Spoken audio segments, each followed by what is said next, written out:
पांजरी इथल्या शासकीय आदिवासी वसतिगृहातील विद्यार्थ्यांचं बेमुदत उपोषण सुरू आहे। या उपोषणाचा आजचा 13वा दिवस आहे। सरकारने 2011 मध्ये घेतलेला शासन निर्णय लागू करण्यासह विविध 40 मागण्यांसाठी हे उपोषण करण्यात येत आहे।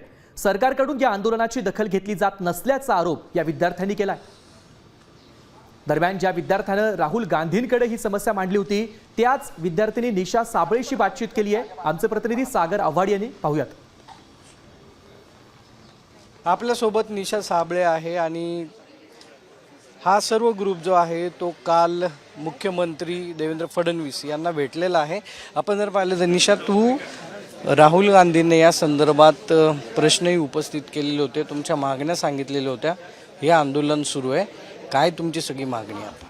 आमची मागणी प्रामुख्याने अशी होती की जे 12,500 पदं आहेत ती तात्काळ भरण्यात यावी आणि त्याचबरोबर जो विद्यार्थी विरोधी जी आर काढलाय तो पण तात्काळ रद्द करण्यात यावा आणि ज्या गडचिरोली येथील विद्यार्थिनी आहेत त्यांच्या कुटुंबियांना तात्काळ मदत करण्यात यावी 1 कोटीची। ह्या प्रमुख 3 मागण्या घेऊन खरं तर आम्ही या उपोषणाला बसलो होतो। बाकी पण मागण्या आहेत, पण आमच्या ह्या 3 प्रमुख मागण्या आहेत। आमची महत्त्वाची मागणी त्याच्यावरती तर काही सकारात्मक चर्चा नाही झाली, जसं की जे 12,500 पदांची विशेष पदभरती आणि वयाची अट।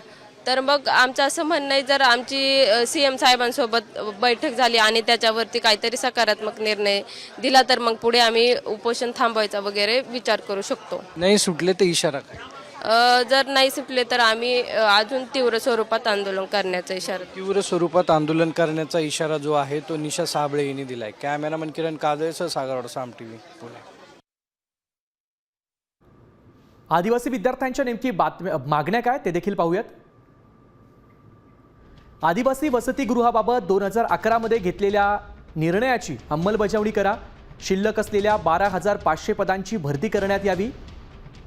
तसंच DBT योजनेअंतर्गत मिळणाऱ्या रकमेमध्ये वाढ करण्यात यावी अशीही या विद्यार्थ्यांची मागणी आहे। संगणक उपलब्ध करून द्यावेत आणि प्रवेश प्रक्रिया वेळेमध्ये पूर्ण करावी।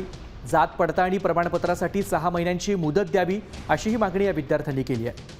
तसंच शहराच्या मध्यवर्ती भागात वसतिगृह उभारण्यात यावे असं या विद्यार्थ्यांचं म्हणणं आहे। बेरोजगार आदिवासी तरुणांना बेरोजगारी भत्ता द्यावा।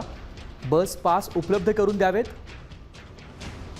राज्यातील आदिवासींचे क्षेत्रनिहाय सर्वेक्षण करण्यात यावं। या मागण्या या विद्यार्थ्यांच्या आहेत।